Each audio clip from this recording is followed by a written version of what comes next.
Hi friends, ഞാനിന്ന് ജോലി കഴിഞ്ഞ് വരുമ്പോൾ കാണുന്ന കാഴ്ചയാണ് കേട്ടോ ഇത്. രണ്ടുപേരും കൂടി ഒരു പെട്ടിയുടെ മേളിൽ കയറി ഇരിക്കുക. അവർക്കറിയാം എന്തൊരു സർപ്രൈസ് വന്നിട്ടുണ്ടെന്നുള്ളത്. അപ്പോൾ നമുക്ക് നോക്കാം എന്താണ് ഈ ഒരു സർപ്രൈസ് ബോക്സിലുള്ളത്. അപ്പോൾ ആദ്യമേ തന്നെ ഞാൻ പറയാൻ വേറെ ഒന്നുമല്ല, ഇത് കുട്ടികൾക്ക് വേണ്ടിയിട്ട് സ്പെഷ്യലി ഉണ്ടാക്കിയിട്ടുള്ള ഒരു ജീപ്പ് കാറാണ്. അതായത് വിത്ത് മ്യൂസിക് പ്ലസ് ലൈറ്റും അതുപോലെ തന്നെ ഇലക്ട്രിക്കിൻ്റെ പവറോട് കൂടി ഓടുന്ന ഒരു കാർ ജീപ്പാണ്. ഇത് ഞാൻ ഓൺലൈനിൽ നിന്നാണ് പർച്ചേസ് ചെയ്തത്. ഇതിൻ്റെ പ്രൈസ് ഏകദേശം 10,000 അടുത്താണ് വന്നത്. നല്ലൊരു അട്രാക്റ്റീവ് കളറൊക്കെയാണ്, ബ്ലാക്ക് ആൻഡ് റെഡ് കോമ്പിനേഷനോട് കൂടിയൊരു കളറാണ്. അപ്പോൾ ഇതിൻ്റെ ഫിക്സിങ്ങും മറ്റു കാര്യങ്ങളും എന്തൊക്കെയാണെന്ന് നോക്കാം. നമുക്ക് ആദ്യമേ തന്നെ ഇത് അൺബോക്സ് ചെയ്ത് കാണുമ്പോൾ ഇതിൻ്റെ ഓരോ പാർട്സും നമ്മൾ ഫിറ്റ് ചെയ്യാനുള്ള ഓരോ പാർട്സുമാണ് ഞാനിപ്പോൾ പുറത്തേക്ക് എടുത്ത് വെക്കുന്നത്. ഇതിൻ്റെ സീറ്റ്, അതുപോലെ തന്നെ സ്റ്റിയറിങ്, വീൽസ്, അങ്ങനെ ഓരോ പാർട്ടും. ഈ ഒരു കാറ് പർട്ടിക്കുലർലി ഡിസൈൻ ചെയ്തേക്കുന്നത് 2 വയസ്സ് മുതൽ 6 വയസ്സ് വരെയുള്ള കുട്ടികൾക്ക് വേണ്ടിയിട്ടാണ്. ഇതിൻ്റെ ബാറ്ററിയുടെ ഒരു വോൾട്ട് എന്ന് പറയുന്നത് ഏകദേശം 12 വോൾട്ട് ബാറ്ററിയാണ് ഇതിൽ യൂസ് ചെയ്യുന്നത്.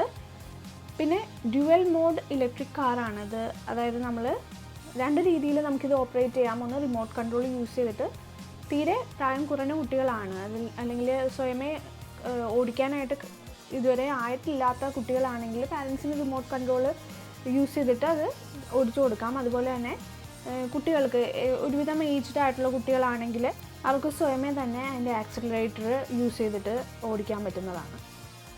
ഈ കാറ് സ്വയമേ ഓടിക്കാൻ പറ്റുന്ന കുട്ടികൾക്ക് കിട്ടുന്ന ഒരു പ്രയോജനം എന്താണെന്ന് വെച്ചാൽ അവരുടെ ഒരു ഹാൻഡ് ഐ ഫുട്ട് കോർഡിനേഷൻ, അതായത് ഈ ഒരു കാർ അവർ ഓടിക്കുമ്പോൾ കിട്ടുന്ന ഫുട്ടിൻ്റെ, ഹാൻഡിൻ്റെ, അതുപോലെ തന്നെ കണ്ണിൻ്റെ ആ ഒരു കോർഡിനേഷൻ കൂടുതൽ എൻഹാൻസ് ചെയ്യാനായിട്ട് ഇത് സഹായിക്കും. അതുപോലെ തന്നെ അവർക്ക് കുറച്ചുകൂടി കോൺഫിഡൻസ് ബിൽഡ് ചെയ്യാനൊക്കെ സഹായിക്കുന്ന രീതിയിലുള്ളൊരു സിസ്റ്റമാണ് ഇതിലുള്ളത്.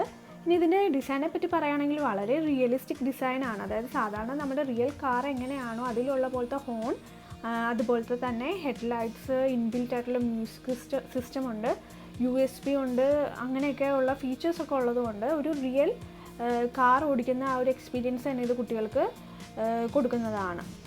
ഇതിൻ്റെ ഇൻബിൽറ്റ് ആയിട്ടുള്ള മ്യൂസിക് സിസ്റ്റത്തെ കൂടാതെ അതിന് പുറമെ നമുക്ക് വേണമെങ്കിൽ USB പോർട്ട് കണക്ട് ചെയ്തതിന് ശേഷം നമുക്ക് ഇഷ്ടമുള്ള സോങ്സോ അല്ലെങ്കിൽ സ്റ്റോറീസോ കുട്ടികൾ ഈ കാറ് ഓടിക്കുന്ന സമയത്ത് പ്ലേ ചെയ്ത് കൊടുക്കാവുന്നതാണ്. അപ്പോൾ അതും ഒരു അഡീഷണൽ ഫീച്ചറാണ് ഇതിൻ്റെ. ഈ കാണുന്നതാണ് ഇതിൻ്റെ റിമോട്ട് കൺട്രോള്. നമ്മളപ്പോൾ തീരെ ഏജ് കുറഞ്ഞ കുട്ടികളാണെങ്കിൽ പാരൻസിന് ഈ ഒരു റിമോട്ട് കൺട്രോൾ യൂസ് ചെയ്തിട്ട് ഈ കാറ് ഓടിച്ചു കൊടുക്കാവുന്നതാണ്. പിന്നെ ഇപ്പോൾ നമ്മൾ കണ്ടതെല്ലാം ഈ കാറിൻ്റെ ഓരോരോ പാർട്സാണ്. നമ്മളിത് എങ്ങനെയാണ് ഫിറ്റ് ചെയ്യുന്നതെന്നുള്ളതാണ് നമുക്ക് നോക്കാനുള്ളത്. നമ്മൾ ആദ്യമേ പറഞ്ഞ പോലെ തന്നെ ഇതിൻ്റെ ആ ഒരു കളറാണ് കുട്ടികളെ ആദ്യം അട്രാക്റ്റ് ചെയ്യുന്നത്. നല്ല ഡാർക്ക് റെഡ് കളറും അതുപോലെ തന്നെ ബ്ലാക്ക് കോമ്പിനേഷനും ഉള്ളതുകൊണ്ട് നല്ലൊരു അട്രാക്റ്റീവ് കളർ തന്നെ ഈ ഒരു കാറിനുണ്ട്. പിന്നെ ഇതിൻ്റെ വേറൊരു പ്രത്യേകത എന്ന് പറയുന്നത് നല്ല കംഫർട്ടബിളാണ്. അത് എന്തുകൊണ്ടാണെന്ന് വെച്ചാൽ ഇതിൻ്റെ 4 വീൽസിൻ്റെ ഒപ്പം തന്നെ അറ്റാച്ച്ഡ് ആയിട്ട് സസ്പെൻഷൻ സ്പ്രിങ്സും കൂടി ഇൻസേർട്ട് ചെയ്തിട്ടുണ്ട്. അപ്പോൾ ആ ഒരു സ്പ്രിങ്ങും കൂടെ ഉള്ളതുകൊണ്ട് കുട്ടികൾക്ക് നല്ലൊരു സ്മൂത്ത് ഡ്രൈവിംഗ് ഫീലാണ് തോന്നുന്നത്. ഒത്തിരി ഡ്യൂറബിളാണ് ഇതിൻ്റെ ഒരു മെറ്റീരിയൽ. നമ്മൾ അത് കാണുമ്പോൾ തന്നെ അതിൻ്റെ ആ ഒരു ഹാർഡ്നെസ്സും അതിൻ്റെ ആ ഒരു ഡെൻസിറ്റിയൊക്കെ നോക്കുകയാണെങ്കിൽ നല്ല ഡ്യൂറബിൾ ആയിട്ടുള്ളൊരു മെറ്റീരിയലാണ് അവർ ഇതിൻ്റെ ഒരു ബോഡി ആയിട്ട് യൂസ് ചെയ്തേക്കുന്നത്. ഇനി നമ്മൾ ആദ്യമേ തന്നെ ഇതിൻ്റെ വീൽസ് ഫിക്സ് ചെയ്യുന്നതിന് മുന്നേ കുറച്ച് റിങ്സ് ഉണ്ട്. ആ റിങ്സ് നമ്മൾ ആ വീല് ഇൻസേർട്ട് ചെയ്യുന്ന ആ പോർഷനിലേക്ക് ഇട്ട് കൊടുത്തതിന് ശേഷം വീണ്ടും ആ ഒരു റിങ് അല്ലെങ്കിൽ ബോൾട്ട് യൂസ് ചെയ്തിട്ട് നമ്മളത് ആ നട്ടൊന്ന് ടൈറ്റാക്കി കൊടുക്കുക. അപ്പോൾ പ്രത്യേകം നമ്മൾ അത് ശ്രദ്ധിക്കേണ്ടതാണ്, കാരണം നല്ല രീതിയിൽ നമ്മൾ ടൈറ്റാക്കി കൊടുക്കണം, അല്ലെങ്കിൽ കുട്ടികൾ ഓടിക്കുന്ന സമയത്ത് അതിൻ്റേതായിട്ടുള്ള ബുദ്ധിമുട്ട് വരും. അപ്പോൾ 4 വീൽസും നമ്മൾ നല്ല ടൈറ്റ് ആയിട്ട് ഫിക്സ് ചെയ്തിട്ടുണ്ടെന്നുള്ളത് നമ്മൾ ഉറപ്പാക്കേണ്ടതാണ്.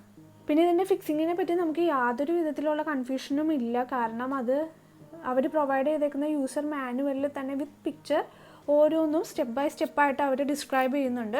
അപ്പോൾ വളരെ സിമ്പിളായിട്ട് നമുക്ക് ഓരോ പാർട്ടും ഫിക്സ് ചെയ്യാൻ പറ്റുന്നതാണ്. അപ്പോൾ ആ ഒരു ഫിക്സിങ്ങിനെ പറ്റി യാതൊരു കൺഫ്യൂഷനും നമുക്ക് വരുന്നില്ല. ഇനി നമ്മൾ വീൽസ് 4 എണ്ണവും നമ്മൾ ഫിക്സ് ചെയ്ത് കഴിഞ്ഞാൽ ഏകദേശം ഒരു പകുതി ഒരു എമൗണ്ട് ഓഫ് വർക്ക് അവിടെ കഴിഞ്ഞു. ഇനിയുള്ളത് കുഞ്ഞു കുഞ്ഞു പാർട്സുകളൊക്കെയാണ്. ഇതിൻ്റെ മിറർ ഇപ്പോൾ ഫിക്സ് ചെയ്യുന്ന ഒരു പ്രോസസ്സാണ്. അത് വളരെ ഈസിയാണ്. വേറെ ഒന്നുമില്ലാതെ ഇൻസേർട്ട് ചെയ്യുന്ന ആ ഒരു ഭാഗമുണ്ട്. നമ്മൾ സാധാരണ നമ്മുടെ കാറിൻ്റെയൊക്കെ ആ ഒരു ഫ്രണ്ട് പോർഷനിൽ നമ്മൾ മിറർ കാണുന്നു, അവിടെ തന്നെയാണ് ഈ ഒരു മിറർ നമ്മൾ ഫിക്സ് ചെയ്യുന്നത്. പിന്നെ അത് നോക്കുകയാണെങ്കിൽ ശരിക്കും ഒരു റിയൽ കാറിൻ്റെ മിറർ എങ്ങനെയാണോ ആ ഒരു വ്യൂ തന്നെയാണ് ഇതിന് കിട്ടുന്നത്. ഇനി ഈ ഒരു കാണുന്ന ഒരു പോർഷൻ എന്ന് പറയുന്നത് നമ്മളിതിൻ്റെ ആ ഒരു ഫ്രണ്ടിൽ കാറിൻ്റെ ഡ്രൈവിംഗ് സീറ്റിൻ്റെ ഓപ്പോസിറ്റായിട്ട് നമ്മൾ ഫിക്സ് ചെയ്ത് കൊടുക്കുന്നതാണ്. അപ്പോൾ ഒരു നമ്മൾ ടി വിയിലൊക്കെ കാണുന്ന അല്ലെങ്കിൽ നമ്മൾ കണ്ടിട്ടുള്ള ജീപ്പിൻ്റെയൊക്കെ ഫ്രണ്ട് പോർഷനിൽ ഇങ്ങനെ ഒരു ഡിസൈൻ കാണുന്നുണ്ട്. അപ്പോൾ അതുപോലെ തന്നെയുള്ളൊരു ഡിസൈനാണ്. അടുത്തത് സ്റ്റിയറിംഗ് നമ്മൾ ഫിക്സ് ചെയ്യുമ്പോൾ ശ്രദ്ധിക്കണം, അതിൻ്റെ ഫിക്സിങ് രണ്ട് എൻഡുണ്ട്. സ്റ്റിയറിങ്ങിൻ്റെ വയറ് നമ്മൾ സ്റ്റിയറിങ്ങിൻ്റെ ആ ഒരു സോക്കറ്റിലേക്ക് ഇൻസേർട്ട് ചെയ്യുമ്പോൾ ആ രണ്ട് വയേഴ്സ് തമ്മിൽ കണക്ട് ചെയ്തതിന് ശേഷം വേണം നമ്മൾ ഈ സ്റ്റിയറിംഗ് അതിൻ്റെ സോക്കറ്റിൻ്റെ ഉള്ളിലേക്ക് ഇൻസേർട്ട് ചെയ്ത് സ്ക്രൂ ചെയ്ത് ടൈറ്റ് ചെയ്യാനായിട്ട്. അപ്പോൾ ആ ഒരു പ്രോസസ്സാണ് ഇപ്പോൾ നമ്മൾ കാണുന്നത്. വേറെ ഒന്നുമില്ല, വളരെ ഈസിയാണ്. കണ്ടോ, ഇതിൻ്റെ ആ ഒരു വയർ വരുന്ന ആ ഒരു അറ്റത്തുള്ള രണ്ട് ക്ലിപ്പുകൾ തമ്മിലൊന്ന് ജോയിൻ ചെയ്യാമെന്നുള്ള ഒരു പ്രോസസ്സ് മാത്രമേ ഉള്ളൂ. അപ്പോൾ രണ്ടും കൂടി കണക്ട് ചെയ്തതിന് ശേഷം നമുക്ക് വളരെ ഈസി ആയിട്ട് ഇതിൻ്റെ സ്റ്റിയറിംഗ് നമുക്ക് ഇൻസേർട്ട് ചെയ്യാം. അതിൻ്റെ ആ ഒരു വയർ അവർ സെല്ലോ ടാപ്പ് വെച്ചിട്ടൊന്ന് ടൈറ്റ് ചെയ്ത് കൊടുത്തേക്കുമായിരുന്നു. അപ്പോൾ ഞാനതൊന്ന് റിമൂവ് ചെയ്തതാണ്. കണ്ടോ, ഇതാണ് നമ്മുടെ ആ സ്റ്റിയറിങ്ങിൽ നിന്ന് വരുന്ന വയറും അതിൻ്റെ സോക്കറ്റിൽ നിന്ന് വരുന്ന വയറിൻ്റെ ആ ഒരു എൻഡ് പോർഷൻസ് തമ്മിൽ ടൈറ്റ് ചെയ്യുന്ന ഒരു പ്രോസസ്സാണത്. ടൈറ്റാക്കി കൊടുക്കുക, നല്ല ടൈറ്റാക്കി അത് ആ ഒരു സോക്കറ്റിലേക്ക് നമ്മൾ ഇൻസേർട്ട് ചെയ്യുന്നു, അത്രേ ഉള്ളൂ. എന്തെങ്കിലും സംശയം ഉണ്ടെങ്കിൽ തന്നെ നമുക്ക് യൂസർ മാനുവൽ ഉള്ളതുകൊണ്ട് ക്ലിയറായിട്ട് നമ്മുടെ ആ ഒരു ഡൗട്ടൊക്കെ ക്ലിയർ ചെയ്ത് ഫിക്സിങ് വളരെ ഈസി ആവുന്ന രീതിയിലുള്ളൊരു സെറ്റിംഗ് ആണ് ഇതിലുള്ളത്. പിന്നെ ഈ ഒരു സ്റ്റിയറിംഗ് നമുക്ക് നോക്കിയാൽ അറിയാം, സാധാരണ നമ്മുടെ കാറിൻ്റെ സ്റ്റിയറിംഗ് പോലെ തന്നെ ബട്ടൺസ് പ്രസ് ചെയ്യാനായിട്ടുള്ള മ്യൂസിക് കൺട്രോൾ ചെയ്യാനായിട്ടുള്ള ബട്ടൺസും ആ ഒരു സ്റ്റിയറിങ്ങിൽ തന്നെ ഉണ്ട്. സാധാരണ നമ്മുടെ കാറിൻ്റെയൊക്കെ സ്റ്റിയറിംഗ് എങ്ങനെയാണോ അതുപോലെ തന്നെ. അപ്പോൾ പിള്ളേർക്ക് എക്സാക്ട്ലി ഒരു റിയൽ ഡ്രൈവിംഗ് എക്സ്പീരിയൻസ് തന്നെയാണ് ഇത് പ്രൊവൈഡ് ചെയ്യുന്നത്. ഇനി നമ്മൾ ആ സ്റ്റിയറിങ് സ്ക്രൂ യൂസ് ചെയ്തിട്ട് നമ്മൾ നല്ലപോലെ ടൈറ്റ് ചെയ്ത് കൊടുക്കുന്നു. ഈ ഒരു സ്റ്റിയറിംഗ് ഫിക്സ് ചെയ്യാൻ വേണ്ടി മാത്രമായിട്ട് കുറച്ച് സമയം കൂടുതലെടുത്തു എന്നുള്ളത് മാത്രമേ ഉള്ളൂ ഇതിൻ്റെ ഒരു ഫിക്സിങ്ങിൻ്റെ സമയത്ത് നമുക്ക് വരുന്നൊരു പ്രശ്നം. അല്ലെങ്കിൽ ബാക്കിയുള്ളതെല്ലാം നമ്മൾ ഈസി ആയിട്ട് ഫിക്സ് ചെയ്യാൻ പറ്റുന്നതാണ്. ഈ ഒരു കാറിൻ്റെ മാക്സിമം ലോഡ് എന്ന് പറയുന്നത് 35 കിലോഗ്രാം ആണ്. പിന്നെ അതുപോലെ തന്നെ ഇതിൻ്റെ ഒരു എൻജിൻ വളരെ പവർഫുൾ എൻജിനാണ്. അതിൻ്റെ സ്റ്റാർട്ടിങ് തന്നെ ഇച്ചിരി സ്ലോ ആണ്. കുട്ടികൾക്ക് സേഫ് ഡ്രൈവിങ്ങിന് വേണ്ടിയിട്ട് സ്ലോ ആയിട്ടുള്ളൊരു സ്റ്റാർട്ടിംഗ് ആണ് അവർ സെറ്റ് ചെയ്തേക്കുന്നത്. ഇനിയുള്ള ബാക്കി കുഞ്ഞു കുഞ്ഞു പാർട്സുകളൊക്കെ കാറിൻ്റെ ആ ഒരു സൈഡിൽ വരുന്ന ഏകദേശം ബാക്ക് പോർഷനിൽ വരുന്ന ഒരു ബാറുകൾ, ആ സീറ്റിനോട് ചേർന്ന് വരുന്ന ബാറ്, അത് ഡിസൈൻ ചെയ്തേക്കുന്നത് ഒരു റിയൽ ജീപ്പിൻ്റെ ആ ഒരു ഇഫക്റ്റ് കിട്ടുന്ന രീതിയിലാണ്. അപ്പോൾ അതൊക്കെ നമുക്ക് ആ പിക്ചർ കാണുമ്പോൾ തന്നെ ഇവർ യൂസർ മാനുവലിൽ അതിൻ്റെ പിക്ചർ പ്രൊവൈഡ് ചെയ്തിട്ടുണ്ട്. ആ ഒരു പിക്ചർ കാണുമ്പോൾ തന്നെ നമുക്കൊരു ഐഡിയ കിട്ടും ഏതൊക്കെ പാർട്സ് തമ്മിലാണ് കണക്ട് ചെയ്യേണ്ടതെന്നൊക്കെ ഉള്ളത്. പിന്നെ കണക്ട് ചെയ്യുന്നതും വളരെ ഈസിയാണ്. ഒത്തിരി സ്ക്രൂ അവർ പ്രൊവൈഡ് ചെയ്യുന്നുണ്ട് ഈ ഒരു കാറിൻ്റെ അതൊരു പാർട്സുകൾ ടൈറ്റ് ചെയ്യുന്നതിനും മറ്റുമൊക്കെ ആയിട്ട്. എല്ലാം ഒന്നും നമുക്ക് യൂസ് ചെയ്യേണ്ടി വരില്ല, എങ്കിലും അത്യാവശ്യം നമ്മൾ സ്ക്രൂ ഒക്കെ യൂസ് ചെയ്ത് ടൈറ്റ് ചെയ്ത് കൊടുക്കുക. ടൈറ്റ് ചെയ്യേണ്ട പോർഷൻസൊക്കെ നമ്മൾ ടൈറ്റ് ചെയ്ത് കൊടുക്കാൻ പറ്റുന്ന ആവശ്യത്തിൽ സ്ക്രൂസ് അവർ പ്രൊവൈഡ് ചെയ്യുന്നുണ്ട്. ഇത് വരുന്നത് കാറിൻ്റെ ബാക്ക് സീറ്റിനോട് ചേർന്നിട്ടുള്ള ഒരു പോർഷനാണ്. ഏകദേശം 2 പേർക്ക് ഓടിക്കാവുന്ന ഒരു സീറ്റിംഗ് അറേഞ്ച്മെൻ്റ് ആണ് ഇതിൽ നമ്മൾ കാണുന്നത്. വലിയ പിള്ളേരൊക്കെ ആണെങ്കിൽ ഒരാൾക്ക് എങ്കിലും അത്യാവശ്യം ഒരു 2 പേർക്ക് അഡ്ജസ്റ്റ് ചെയ്തിരിക്കാം. ഇനി വരുന്നത് വളരെ പ്രധാനപ്പെട്ട ഒരു ഭാഗമാണ്. കാറിൻ്റെ ആ ഒരു ബാറ്ററി കണക്ട് ചെയ്യുന്ന ബാറ്ററിയിലേക്ക് വയർ കണക്ട് ചെയ്യുന്നതാണ്. അപ്പോൾ 2 വയറുകളാണ് ഇവിടെ വരുന്നത്, ഒന്ന് റെഡ് കളറും ഒന്ന് ബ്ലാക്ക് കളറും വരുന്നത്. അപ്പോൾ റെഡ് വയറാണെങ്കിൽ റെഡ് കളറ് അവർ കാണിച്ചിട്ടുണ്ട്, ആ ഒരു പോർഷനിലേക്ക് അത് ഇൻസേർട്ട് ചെയ്യുക. ബ്ലാക്ക് വയറിൻ്റെ കണക്ഷൻ വരുന്നത് ബ്ലാക്ക് കളറിൽ മാർക്ക് ചെയ്തേക്കുന്ന ആ ഒരു പോർഷനിലേക്ക് കണക്ട് ചെയ്യുക. വളരെ ഈസിയാണ്, വേറെ ഒരു കൺഫ്യൂഷനും ഇല്ല. ഒരു കളറ് നോക്കിയിട്ട് നമ്മൾ അത് മാച്ച് ചെയ്ത് അങ്ങോട്ട് ഇൻസേർട്ട് ചെയ്യുക, അത്രേ ഉള്ളൂ. പിന്നെ അതിൻ്റെ 2 ബാറ്ററി ഉണ്ട്, കണ്ടില്ലേ, 6 വോൾട്ടിൻ്റെ 2 ബാറ്ററിയാണ്. അപ്പോൾ മൊത്തം 12 വോൾട്ടിൻ്റെ ഒരു ബാറ്ററിയാണ്. പിന്നെ ഇതിൻ്റെ ഒരു ബാറ്ററി ചാർജിങ്ങിനെ പറ്റി അവർ പറയുന്നത് ഏകദേശം നമ്മളൊരു 6 മണിക്കൂറോളം ചാർജ് ചെയ്യുകയാണെങ്കിൽ 1.25 മണിക്കൂറോളം കണ്ടിന്യൂസ് ആയിട്ട് ഈ ഒരു വണ്ടി യൂസ് ചെയ്യാമെന്നുള്ളതാണ്. പിന്നെ സീറ്റ് ബെൽറ്റ് അവർ പ്രൊവൈഡ് ചെയ്യുന്നുണ്ട്. അത് നമ്മൾ അറ്റാച്ച് ചെയ്യുന്നത് കണ്ടില്ലേ, ഈ ഒരു സീറ്റിൻ്റെ താഴെ സ്ക്രൂ നമ്മൾ ഇൻസേർട്ട് ചെയ്തിട്ട് ഈ ബെൽറ്റ് നമ്മൾ അതിലേക്ക് സ്ക്രൂ ചെയ്ത് കയറ്റുകയാണ് ചെയ്യുന്നത്. അതിനുശേഷം സീറ്റ് ആ ജീപ്പിൻ്റെ പോർഷനിൽ നമ്മൾ സീറ്റ് ഫിക്സ് ചെയ്യുന്നു. സീറ്റ് ഫിക്സ് ചെയ്യാനായിട്ട് വളരെ പ്രയാസമുള്ളൊരു കാര്യമൊന്നുമല്ല. സാധാരണ നമ്മൾ ആ സീറ്റ് വെക്കുന്ന ഇതിൻ്റെ അടുത്തേക്ക് കൊണ്ടുവന്നിട്ട് അത് നമ്മൾ അവിടെ ഇൻസേർട്ട് ചെയ്ത് വെക്കുന്ന ഒരു ജോലി മാത്രമേ ഉള്ളൂ.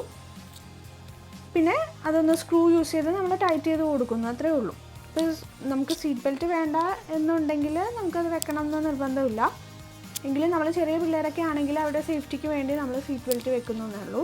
പിന്നെ ഇതിൻ്റെ ഫ്രണ്ട് വ്യൂ ഒക്കെ കണ്ടില്ലേ, സാധാരണ നമ്മളൊരു റിയൽ കാറിൻ്റെ ഫ്രണ്ട് പോർഷൻ എങ്ങനെയാണോ, ഡ്രൈവിംഗ് സീറ്റിനോട് ചേർന്നുള്ള ഒരു ഫ്രണ്ട് പോർഷൻ എങ്ങനെയാണോ അതുപോലെ തന്നെയാണ് ഈ ഒരു കാറും ഡിസൈൻ ചെയ്തേക്കുന്നത്. അപ്പോൾ കുട്ടികൾക്ക് വേണ്ടിയിട്ടുള്ള 2 to 6 ഏജിലുള്ള കുട്ടികൾക്ക് വേണ്ടിയിട്ടുള്ള നല്ലൊരു ഗിഫ്റ്റ് തന്നെയാണ്. ഇതിൻ്റെ ഫ്രണ്ടിലും ബാക്കിലും LED ലൈറ്റ്സ് ഉള്ളതുകൊണ്ട് രാത്രി സമയത്തും കുട്ടികൾക്ക് ഈ ഒരു കാറ് യൂസ് ചെയ്ത് ഡ്രൈവ് ചെയ്യാൻ പറ്റുന്നതാണ്. എന്തായാലും കുട്ടികൾ ഇത് നല്ല രീതിയിൽ എൻജോയ് ചെയ്യുന്നുള്ളത് ഈ വീഡിയോയിൽ നിന്ന് തന്നെ നമുക്ക് കണ്ട് മനസ്സിലാക്കാം. അപ്പോൾ അവർ വെയിറ്റ് ചെയ്തിരുന്ന ആ ഒരു സർപ്രൈസിന് വേണ്ടി വെയിറ്റ് ചെയ്തിരുന്നതൊന്നും വെറുതെ ആയില്ലെന്ന് തോന്നുന്നു. അത്രയ്ക്ക് സന്തോഷമാണ് അവർക്ക് ആ ഒരു ഗിഫ്റ്റ് കിട്ടിയപ്പോൾ. ഇനി ഇതിൻ്റെ റിമോട്ട് എങ്ങനെയാണെന്ന് നമുക്ക് നോക്കാം. ഒരു റിമോട്ട് കൺട്രോൾ യൂസ് ചെയ്തിട്ട് അതിൽ കൊടുത്തേക്കുന്ന ഫോർവേഡ് അതുപോലെ തന്നെ ബാക്ക്വേർഡ്, ലെഫ്റ്റ്, റൈറ്റ് ആരോ ഉണ്ട്. അത് യൂസ് ചെയ്തിട്ട് നമുക്ക് കാറിൻ്റെ വീലിൽ ടേൺ ചെയ്യാം. പിന്നെ P എന്ന് കാണുന്ന ഒരു ബട്ടൺ ആണ് ഇത് സ്റ്റാർട്ട് ചെയ്യാൻ യൂസ് ചെയ്യുന്നത്. അതുപോലെ തന്നെ S എന്നുള്ളത് ഇതിൻ്റെ സ്പീഡ് കൺട്രോൾ ചെയ്യാനായിട്ടും കൂടിയുള്ളതാണ്. പിന്നെ ഇത് നമ്മുടെ കുട്ടികൾ റൈഡ് ചെയ്യുന്നത് നമ്മൾ കുറച്ച് നേരം ഒന്ന് വാച്ച് ചെയ്യുമ്പോൾ എനിക്ക് തോന്നുന്നത് അവർ മാനുവലായിട്ട് റൈഡ് ചെയ്യുന്നതിനേക്കാളും കൂടുതൽ സ്പീഡ് വരുന്നത് റിമോട്ട് കൺട്രോൾ യൂസ് ചെയ്തിട്ട് കാറ് കൺട്രോൾ ചെയ്യുമ്പോഴാണ്. സ്വാഭാവികമായി അത് അങ്ങനെ ആയിരിക്കുമല്ലോ. നമ്മൾ മാനുവലായിട്ടെന്ന് പറയുമ്പോൾ കുട്ടികൾക്ക് അതിൻ്റേതായിട്ടുള്ളൊരു ലിമിറ്റേഷൻസ് കാണുമായിരിക്കും. അപ്പോൾ അതുകൊണ്ടായിരിക്കും. അപ്പോൾ എങ്ങനെയൊക്കെ ആണെങ്കിലും ഇനി ഇത് ഈ ഒരു റിമോട്ട് കൺട്രോൾ യൂസ് ചെയ്ത് മാത്രമല്ല, മൊബൈൽ ആപ്പ് യൂസ് ചെയ്തിട്ട് നമുക്ക് ഈ ഒരു കാറ് കൺട്രോൾ ചെയ്യാൻ പറ്റുന്നതാണ്. അപ്പോൾ ഇതൊക്കെയാണ് ഇതിൻ്റെ ഒരു ഫീച്ചേഴ്സ് എന്ന് പറയുന്നത്. കുട്ടികൾക്ക് വേണ്ടിയിട്ട് ഡിസൈൻ ചെയ്തേക്കുന്ന ഒരു കിടിലൻ സർപ്രൈസ് തന്നെയാണിത്. ഇനി നമുക്ക് ഈ ഒരു കാറിൻ്റെ ചാർജറും കൂടി ഒന്ന് പരിചയപ്പെടാം. ഈ കാണുന്നതാണ് ഇതിൻ്റെ ചാർജർ. ഇതെവിടെയാണ് നമ്മൾ ഇൻസേർട്ട് ചെയ്യുന്നതെന്ന് വെച്ചാൽ നമ്മുടെ കാറിൻ്റെ സീറ്റിൻ്റെ താഴെയായിട്ടാണ്. അപ്പോൾ അത് ഇൻസേർട്ട് ചെയ്യുന്ന പ്ലേസ് ഇപ്പോൾ കാണാം. ഈ ഒരു ഭാഗമാണ് നമ്മൾ ഈ ഒരു യെല്ലോ കളറിൽ കാണുന്ന ആ ഒരു ഭാഗമാണ്. കണ്ടില്ലേ, സീറ്റിൻ്റെ ഫ്രണ്ടിലായിട്ട് താഴെ കാണുന്ന ഒരു ഓപ്പണിംഗ് ഉണ്ട്. ആ ഒരു ഓപ്പണിങ്ങിലേക്ക് നമ്മളത് ഇൻസേർട്ട് ചെയ്ത് കൊടുക്കുക. പ്ലഗിലേക്ക് കുത്തി നമ്മൾ ചാർജ് ചെയ്യുക. അത്രേ ഉള്ളൂ. നമ്മൾ നേരത്തെ പറഞ്ഞ പോലെ തന്നെ ഇതിൻ്റെ ചാർജിങ് ടൈമൊക്കെ നമ്മൾ പറഞ്ഞു. ഇനി നമുക്ക് കാണാനുള്ളത് ഈ കാറിൻ്റെ ആ ഫ്രണ്ട് ഡ്രൈവിംഗ് സീറ്റിൽ വരുന്ന കുറച്ച് ബട്ടൺ ഉണ്ട്. അത് ഏതൊക്കെയാണെന്നുള്ളതാണ്. ഇപ്പോൾ നമ്മൾ പ്രസ് ചെയ്ത ആ ഒരു റൗണ്ട് ബട്ടണാണ് കാറിൻ്റെ സ്റ്റാർട്ടിങ് ബട്ടൺ. അപ്പോൾ അത് ഓൺ ചെയ്തിട്ട് വേണം നമ്മൾ കാറ് ഡ്രൈവ് ചെയ്യാനായിട്ട്. ഇനി ഈ ഗ്രീൻ കളറിൽ കാണുന്നതിൽ 2 ഓപ്ഷൻ ഉണ്ട്. ഒരെണ്ണം സ്വിങ് എന്നുള്ള ഓപ്ഷനാണ്. ആ സ്വിങ് എന്നുള്ള ഓപ്ഷനിലാണ് ഇപ്പോൾ കാറ് നിൽക്കുന്നത്. അതായത് ഫ്രണ്ടിലേക്കും ബാക്കിലേക്കും ജസ്റ്റ് ഒന്ന് സ്വിങ് ചെയ്യാൻ വേണ്ടിയിട്ടാണ്. ഇപ്പോൾ ചെറിയ കുട്ടികളൊക്കെ ആണെങ്കിൽ അവർക്കൊരു ക്രേഡിൽ പോലെ പ്രവർത്തിക്കുന്ന ആ ഒരു ഓപ്ഷനാണത്. ഇനി അതുപോലെ തന്നെ അതിൻ്റെ താഴെ ഗ്രീനിൻ്റെ താഴെ വരുന്ന സ്പോട്ട് എന്ന് പറയുന്ന ആ ഒരു ഓപ്ഷൻ നമ്മൾ ഓൺ ചെയ്താൽ മാത്രമേ നമുക്ക് കാറ് ഫ്രണ്ടിലേക്കും ബാക്കിലേക്കും നമുക്ക് മൂവ് ചെയ്യാൻ പറ്റുള്ളൂ. അപ്പോൾ ഫ്രണ്ടിലേക്ക് മൂവ് ചെയ്യാനാണെങ്കിൽ ആ കാണുന്ന റെഡ് ബട്ടണിൽ ഫ്രണ്ട് ആരോ നമ്മൾ പ്രസ് ചെയ്യുക, ബാക്കിലേക്കാണെങ്കിൽ ബാക്ക് ആരോ പ്രസ് ചെയ്യുക. ഇനിയുള്ള ഓപ്ഷൻ എന്ന് പറയുന്നത് ഈ കാറിൽ നമുക്ക് മൈക്ക് ഫിക്സ് ചെയ്യാനായിട്ടുള്ളൊരു ഓപ്ഷൻ ഉണ്ട്. അപ്പോൾ ഒരു മൈക്കിൻ്റെ വയറ് നമ്മൾ ആ ഇപ്പോൾ ഇൻസേർട്ട് ചെയ്തേക്കുന്ന ആ ഒരു ഭാഗത്ത് നമ്മൾ ഇൻസേർട്ട് ചെയ്യുക. എന്നിട്ട് നമുക്ക് അത് പാട്ടൊക്കെ പാടാൻ പറ്റുന്നതാണ് കുട്ടികൾക്കാണെങ്കിൽ. ഇനി നമ്മൾ പരിചയപ്പെടുന്നത് ഒരു ആപ്പാണ്. അതായത് നമുക്ക് ഈ റിമോട്ട് ഇല്ലെങ്കിലും ഈ ഒരു ആപ്പിലൂടെ, മൊബൈൽ ആപ്പ് ഡ്രീം കാർ എന്ന് പറയുന്നതാണ് ഈ ഒരു ആപ്പിൻ്റെ പേര്. ഈ ആപ്പിൽ യൂസ് ചെയ്തിട്ട് നമുക്ക് ഈ കാറ് കൺട്രോൾ ചെയ്യാൻ പറ്റുന്നതാണ്. ഇപ്പോൾ റിമോട്ട് നമ്മുടെ കയ്യിൽ നിന്ന് നഷ്ടപ്പെട്ടു പോയാലും പേടിക്കാനില്ല. മൊബൈലിൽ നമുക്ക് ഈ ഒരു ആപ്പ് ഡൗൺലോഡ് ചെയ്ത് കഴിഞ്ഞാൽ നമുക്ക് അത് യൂസ് ചെയ്തിട്ട് കാറ് ഡ്രൈവ് ചെയ്യാനും അത് ഓപ്പറേറ്റ് ചെയ്യാനൊക്കെ പറ്റും. അപ്പോൾ ഇതൊക്കെയാണ് ഈ കാറിൻ്റെ ഒരു ഫീച്ചർ എന്ന് പറഞ്ഞാൽ. അപ്പോൾ എന്തായാലും കുട്ടികൾക്ക് വേണ്ടിയിട്ടുള്ള നല്ലൊരു ഒരു ഗിഫ്റ്റാണ്, നല്ലൊരു ഓപ്ഷൻ തന്നെയാണ്. 6 വയസ്സ് വരെയുള്ള കുട്ടികൾക്ക് 2 to 6 ഏജിൽ വരുന്ന കുട്ടികൾക്ക് വേണ്ടിയിട്ടുള്ള നല്ലൊരു ഓപ്ഷനാണ്. അപ്പോൾ ഈ ഒരു ടോയ് കാർ പർച്ചേസ് ചെയ്യണം എന്നുള്ളവർക്ക് വേണ്ടിയിട്ട് ഇതിൻ്റെ ലിങ്ക് ഞാൻ ഡിസ്ക്രിപ്ഷനിൽ കൊടുത്തിട്ടുണ്ട്. ഇനി നമുക്കിതിൻ്റെ ഒരു ഫുൾ വ്യൂ ഒന്ന് കാണണം എന്നുണ്ടെങ്കിൽ നമുക്ക് കാണാവുന്നതാണ്. ഈ കാർ ഓപ്പറേറ്റ് ചെയ്യുമ്പോൾ വളരെ ഈസി ആയിട്ട് ഞാനിപ്പോൾ റിമോട്ട് കൺട്രോൾ വെച്ച് ഇതൊന്ന് ഓപ്പറേറ്റ് ചെയ്ത് കാണാം. ഇതാണ് ഈ ഒരു കാറിൻ്റെ ഫുൾ വ്യൂ വരുന്നത്. ഇതിപ്പോൾ റിമോട്ട് കൺട്രോൾ വെച്ചിട്ട് ഓപ്പറേറ്റ് ചെയ്യുന്ന ഒരു രീതിയാണ്.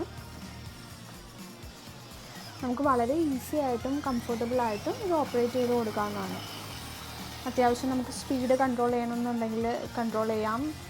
അതെവിടെ നിർത്തണം എന്നുണ്ടെങ്കിൽ ആ ഒരു പൊസിഷനിൽ നമുക്കത് സ്റ്റോപ്പ് ചെയ്യാം. ഫോർവേഡും ബാക്ക്വേർഡും റിവേഴ്സൊക്കെ എടുക്കാനായിട്ടൊക്കെ നല്ല ഈസി ആയിട്ട് പറ്റും. ഇപ്പോൾ ഇതാണ് എൻ്റെ ഗ്യാരേജിലുള്ള വണ്ടികൾ, ഇതുവരെ പർച്ചേസ് ചെയ്ത വണ്ടികളുടെ ഒരു കളക്ഷനാണ് ഇതൊക്കെ. അപ്പോൾ നിങ്ങൾക്ക് എല്ലാവർക്കും വീഡിയോ ഇഷ്ടപ്പെട്ടെന്ന് വിചാരിക്കുന്നു. Thank you for watching.